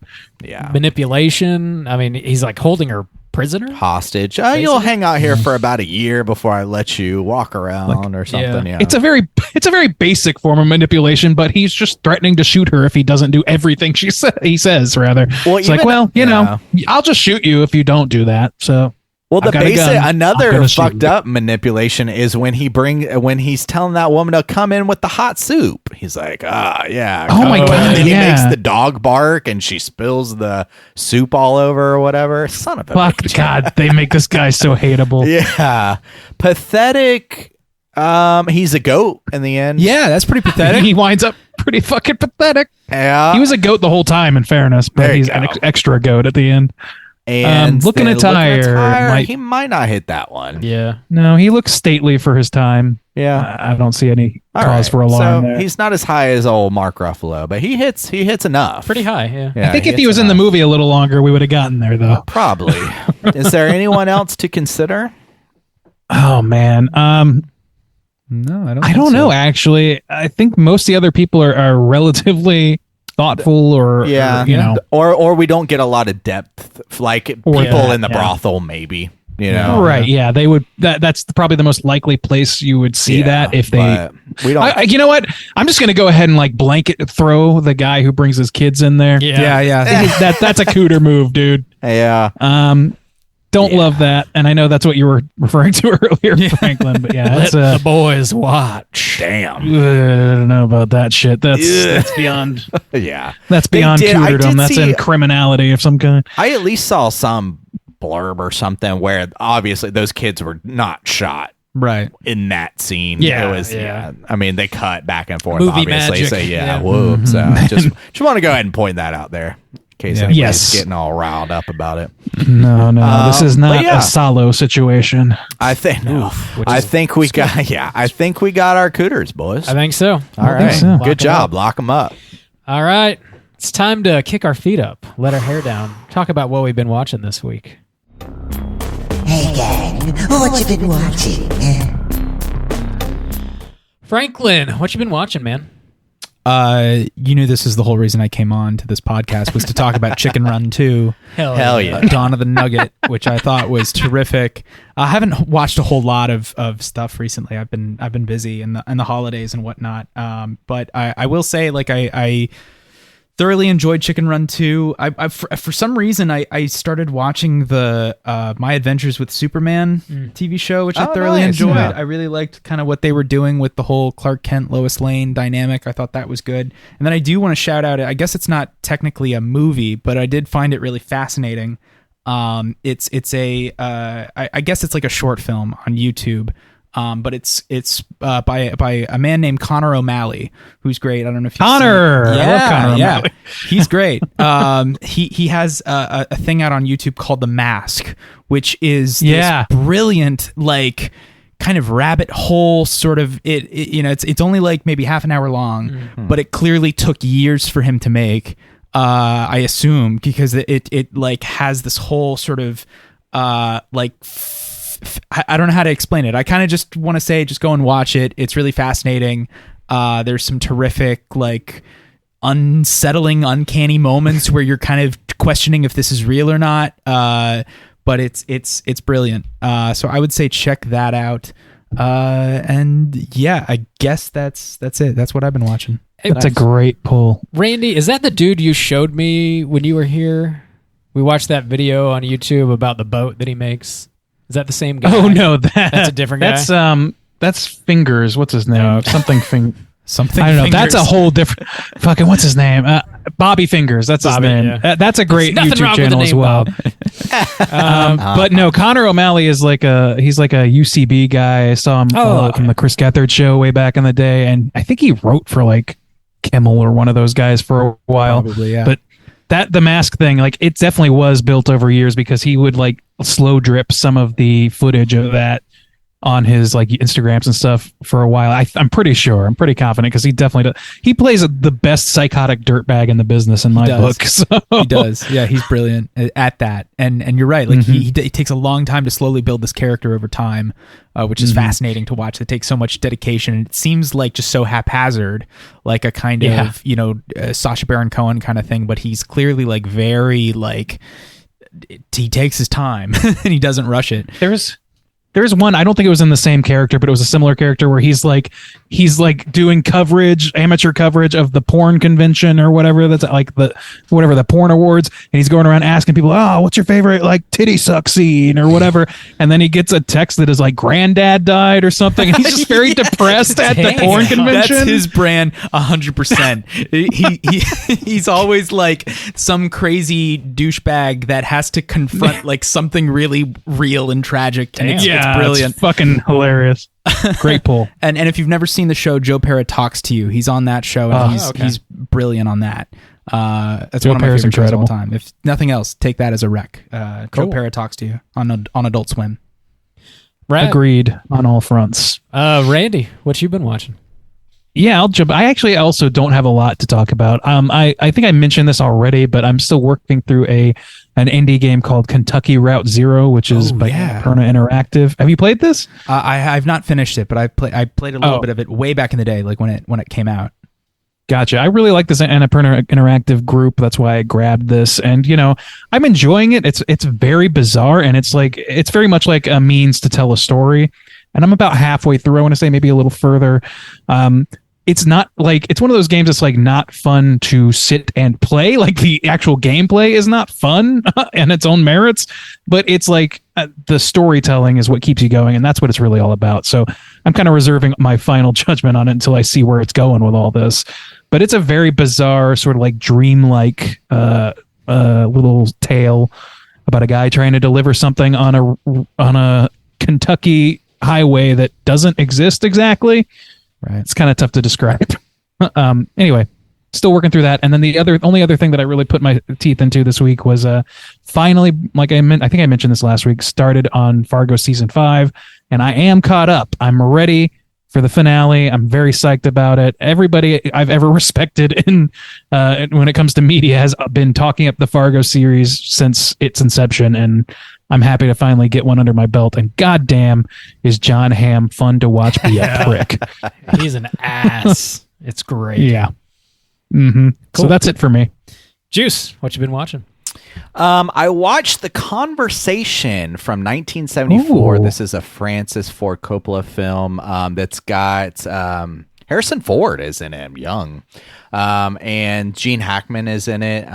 It was good. It was really good. And it's actually something I'm going to be covering later in the month on our YouTube, Creature Comforts, with a special guest who's got a weird tie-in with that movie. So I'm excited to talk about that one. But it was good. I liked it. It was very interesting. The corpse of Gene Hackman, everyone. Oh, no. Yeah. I watched The Terminator OG. It had been a while since I've seen that one or That the movie sequel. rules. And I loved how like gritty, lo-fi it was. It was a lot of fun to visit the future scenes or whatever. The robot scenes are ridiculous, but it was just fun to watch. That movie is essentially a slasher, and probably something we should cover eventually. But it was fun to revisit that. It's been many years since I saw that. It lost a poll recently, so it's not like we're not trying. It did. Oh yeah. What was the one that won? It was RoboCop, Terminator, and RoboCop lost too. Yeah, we had two like all-time classics. I'm blanking hard. I don't even remember what won. Yeah. Well. Nice. I'll Something try else. and find it. I watched a horror film that my brother recommended on Shudder. I think it came out in 2020 or 2021. It's an Irish horror film called Caveat, and it was good. It is clearly a film, though, that they had this really cool location, and everything else was built around that. They were like, we have to film in this location, and then spiraled off from that. But it was cool. It was it was something I never heard of, and my brother was like, oh, you should check this out, and I liked it. It was good. It's on Shudder. Prometheus was what won. By the way. Yeah, Prometheus won. Yeah. Killer robots.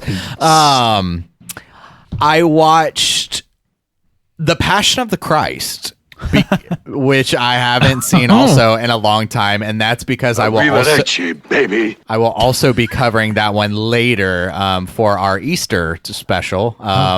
So I watched that one as a horror through the lens of watching it as a horror adjacent film, and it was interesting in that way. And I will be talking with Nicole about that when we cover it, so that'll be fun. And then finally, not finally, I watched Castle in the Sky. So I am continuing on with my Studio Ghibli films, and it was the first one so far that I've watched this year that like dipped a little bit. All the other ones I was really pleased with, liked a lot. I liked this one. It felt like maybe a little bit of a step down from the 5 previous ones I watched, but still really good and charming film. And then finally, as a kind of spinoff from or doing some research on Passion of the Christ, I also watched Noah for the first time, which is definitely, I think, my least favorite Aronofsky film. I haven't brought myself to watch that one. I was not crazy about it, and it was quite a mixed bag. There are a couple things he does that are interesting. It just didn't feel like a film by him. I don't know. It was weird. I didn't really care for it, to be honest. But yeah, so I watched that, and that's all I've been watching. There was a weird trend for a minute where it was like all of these auteur directors doing Bible movies. And I don't know what inspired that, but you had like Ridley Scott doing Moses. Moses with Exodus. Uh-huh. Right? There was like lots of those that just kind of came out. I was waiting for like the Lars von Trier of David and Goliath, or like I would watch that. Kevin Smith's Passion of the Christ. Like that would have been great. But John Carpenter's Lot's Wife. Oh my lord! Yeah, interesting one. A couple liberties that Darren took with the rock monsters. Yeah, and I kind of wish he just did it more in his own style. Yeah. Because it had this flair of like Hollywood to it. I don't know. I like Mother a lot more, which is another type of biblical kind of film, but just in his own vision, which I feel like worked a lot better.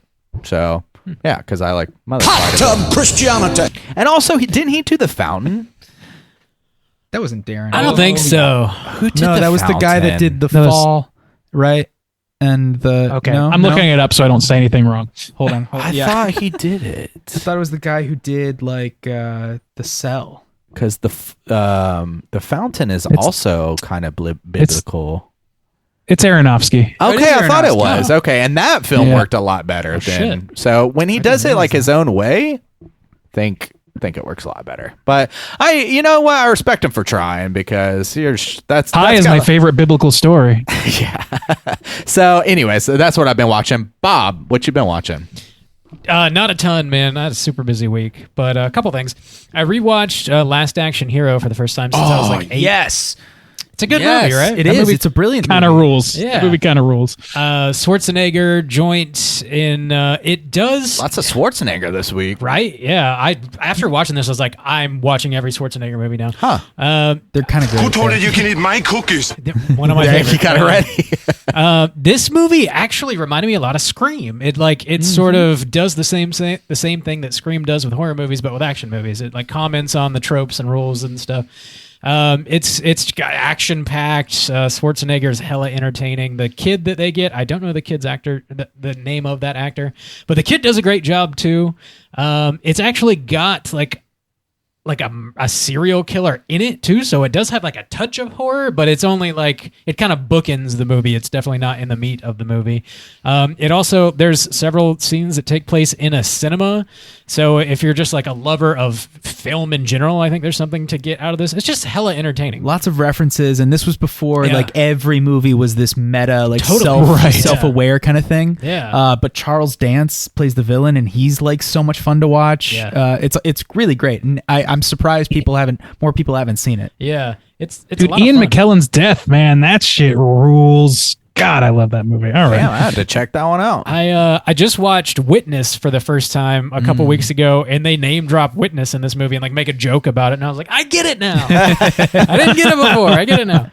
It's about the Amish, smoking big old doinks in Amish. Oh yeah. Big old doinks. The only other movie I really had watched is Blackberry, which we all just watched together. Oh, oh my god! Yeah, I didn't put it on my list yet. Well, they're on the list. Which is the story of the rise and fall of the BlackBerry, the first cell phone that took the nation by storm. Super interesting cast and performances as well. Franklin, you sort of were really wanting to show us this movie because he really liked it. And it seemed like it flew under the radar this year. Like not a lot of people saw it or were talking about it really. Yeah, and I can totally understand why there was a lot of films this year that also had a similar kind of premise where it was like we take this semi-obscure kind of like true story a la like Social Network or Steve Jobs. Yeah.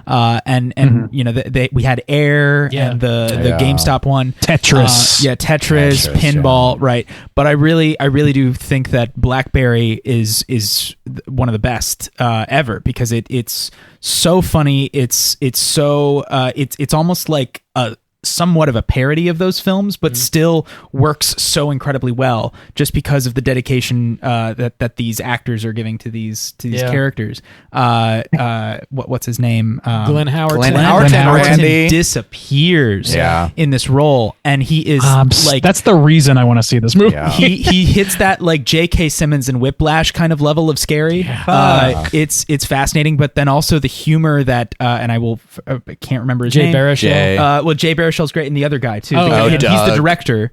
Of the film. Really? I didn't know that. No, okay. So I forget his name, but we'll have to look it up. It's like John Stevenson or something. It's a very anyways, he is the director, writer, and Matt director. Johnson. Matt maybe. Johnson. Matt Johnson is There a you go. genius, and he has he did a couple films before this, and then a TV show called Nirvana, the band, the show, which you haven't seen. I highly recommend. But That's a great name. It's great. It's about a band called Nirvana the band, and the members don't know that there's another band called Nirvana. So it's great. But his like style of humor and he's just got like this perfect kind of timing and just knack for comedy. So yeah, highly recommend Blackberry. I hope you guys enjoyed it. Yeah, it was a lot of fun watching. Yeah, we watched it Really just good. before the show. Yeah, it was a lot of fun. Really good. I'm gonna also recommend that everybody check out Glenn Howerton's IMDb page because he has the most terrifying and intense photo I've ever seen as his headshot there. Now I gotta find Holy that. shit. Good for him. That's pretty much all I've been watching this week. All right. Let's go ahead and get into our last segment of the show, which is, of course, our Hotline Screams. Hotline Scream.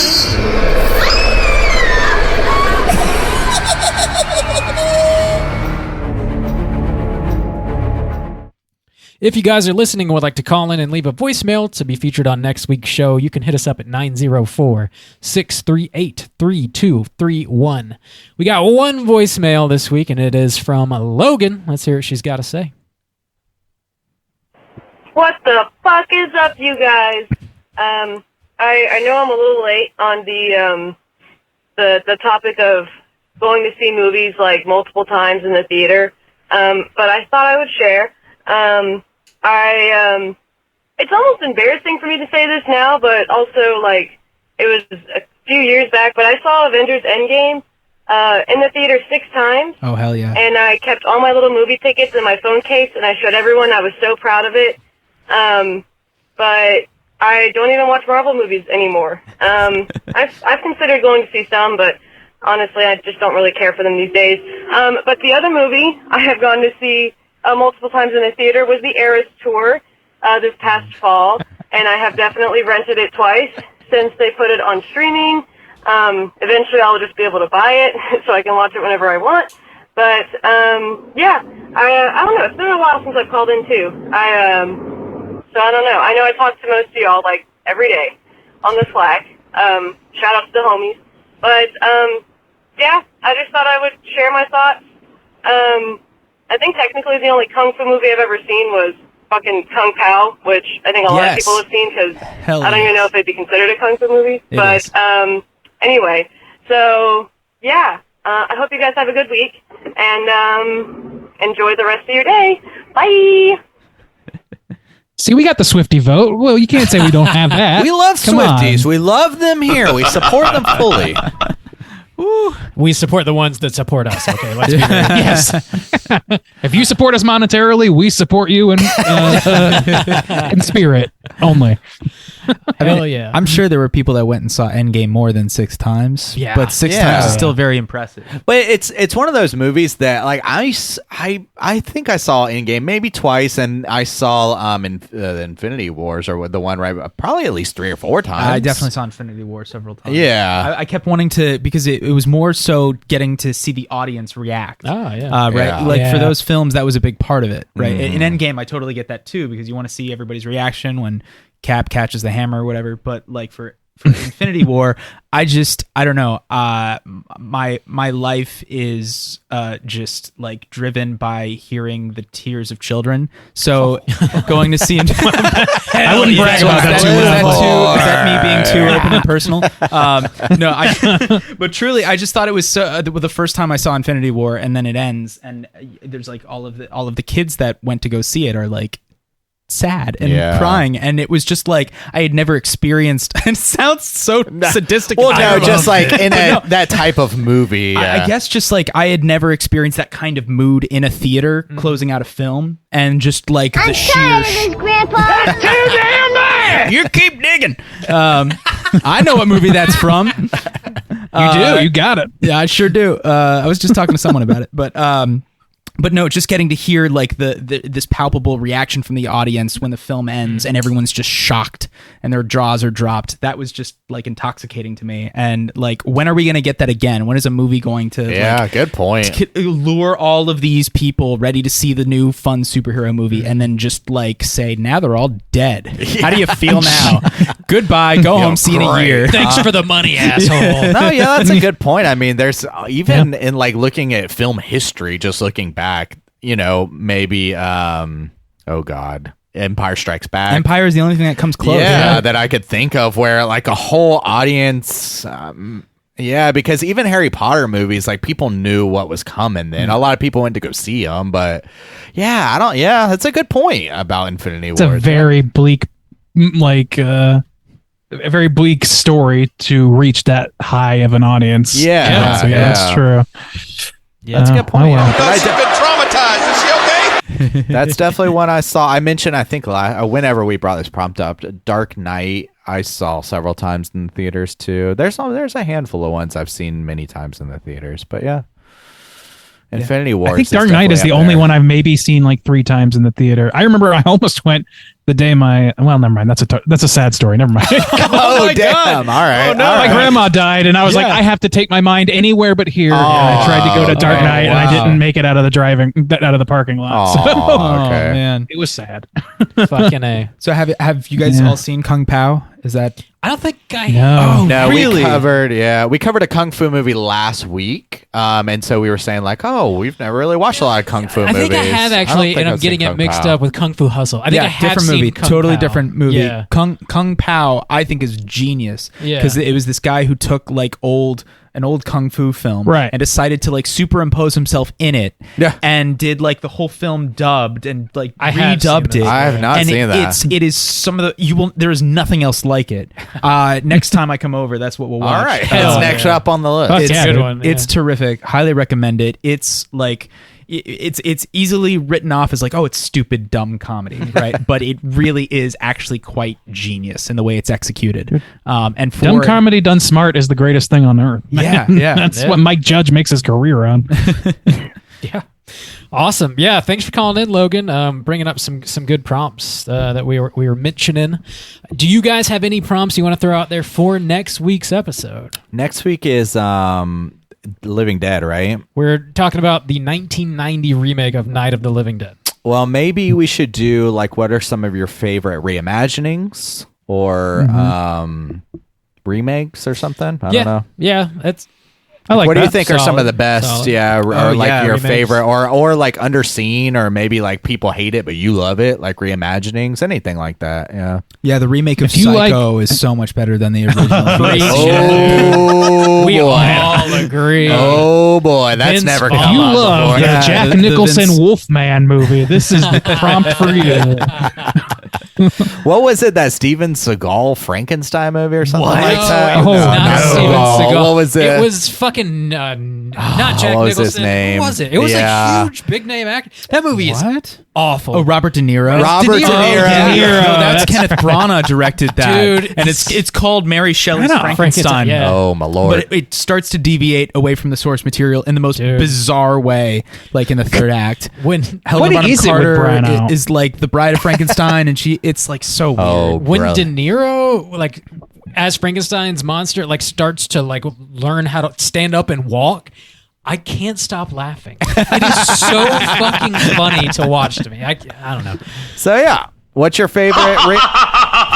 Just like that. Just like that. Your favorite reimagining or remake or anything like that. Yeah. Call in 904-638-3231. Like I said, Night of the Living Dead, the 1990 remake next week. That's chosen by your boy Matt S. Thanks for showing us some love on the Patreon, Matt. Looking forward to talking about that one.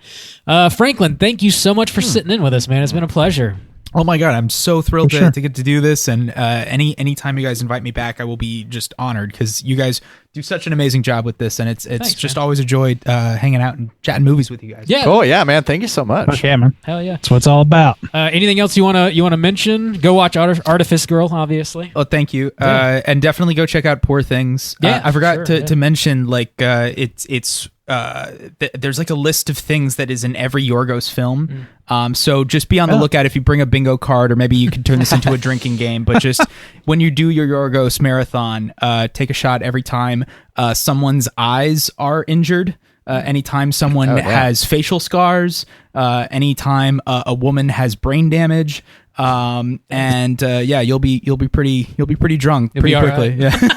Get you where you're going. I've got some very specific interests. Yorgos has just those few things that he really's got to have in every movie. Brain damage. Awesome. Yeah. Some scars on this guy. Sorry. Check out Night of the Living Dead. Get ready for next week's show. Hit us up on all the social medias. You can find us at Straight Chilling Podcast anywhere. If you want to join in our Slack channel, we're chatting every day about movies, TV shows, video games, all kinds of fun shit. Just hit us up on social media somewhere and let us know you want to join, and I'll send you a link so you can. And until next week, as always, all you mother truckers, please keep chilling. Naked.